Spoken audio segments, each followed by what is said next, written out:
to bring you our other top story this hour. Israel has attacked the Yemeni port city of Hodeidah.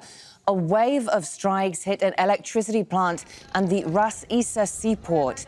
The city is controlled by the Houthi group. It fired a missile towards Israel on Saturday and has pledged to continue its attacks until Israel's aggression on Lebanon and Gaza stops. I want to bring in Hussein Al-Bukhaiti. He's a journalist and political analyst. He joins us now from Sana'a. First of all, can you tell us about these attacks on Hodeidah? Where specifically have the Israelis been focusing their attacks today in Yemen?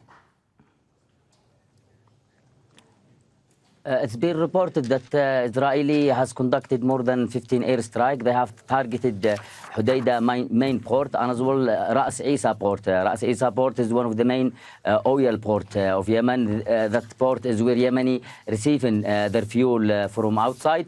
And as well they have targeted one of the largest power station in Yemen, which is Al-Khatib power station, and as well Al-Hali power station in Hodeidah as well. And firefighters now are trying to put the fire out in those two power stations. And there are reports of one dead and several casualties in those latest attack against Yemen in Hodeidah.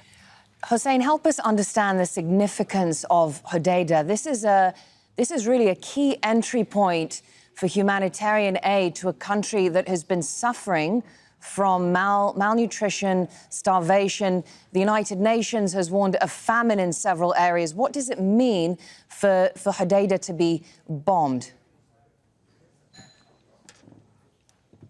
I believe this is the main goal of the Israeli regime, is to put a pressure on the Yemeni people. Hodeidah port, as you say, is one of the most economic city for Yemen, and to target that port, it means that Israeli want or trying to close it, and as well targeting those power stations. This means it will affect only the Yemeni civilians, because Israeli, they know that they cannot actually target military installation or actually stop or preventing Yemeni from targeting Israel, because they know that Saudi, for example, they have conducted more than 250,000 airstrike. They couldn't stop the Yemeni army, and as well hundreds of attacks by the United States and the UK in the last several months. They could not stop. That's why I believe they will continue targeting civilian infrastructure that affect actually all Yemenis. But as well, I want to mention that Muhammad Abdul Salam, the spokesperson of Ansarullah,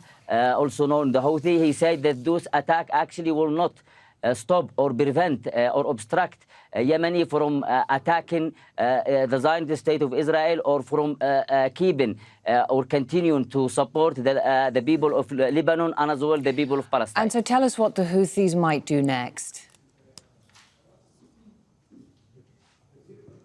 I think, or I believe that it could be one of now the main target for Yemeni army is to target Israeli port, and as well to target Israeli offshore gas platform, because if they do so, this means it will actually affect and damage the Israeli regime. And as they targeted Yemeni oil infrastructure, I believe that this attack could target, as they say, those gas platforms. And I believe that could be in the coming hour that Yemeni will extend their attack against Israel, and it will not I don't believe that will be only with one missile or one drone.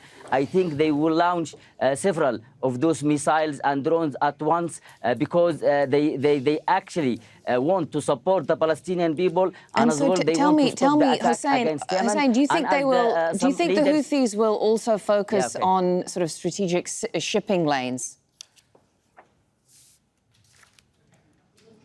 I mean, for the shipping lane, Yemeni army actually has successfully blocked the Red Sea in front of any Israeli-linked ship or ships that going toward Israel, and as well have formed a blockade against any company or shipping company that is dealing with Israel. As we remember that in the last attack, they have targeted an oil tanker that belonged to a Greek shipping company. That attack actually was because that shipping company, one of their ship has head to one of the Israeli regime port. And I think that Yemen could actually extend their attack not only against those shipping companies, it could actually form a blockade against country that is actually dealing with Israel, like the United Arab Emirates and Saudi Arabia and maybe Jordan, because we know that the Israeli regime has actually avoided this blockade in the Red Sea by sending their ships toward the United Arab Emirates port,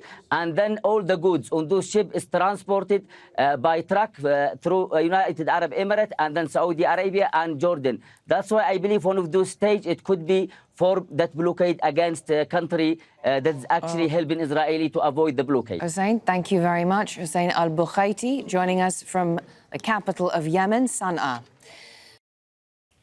Make sure to subscribe to our channel to get latest news from Al Jazeera.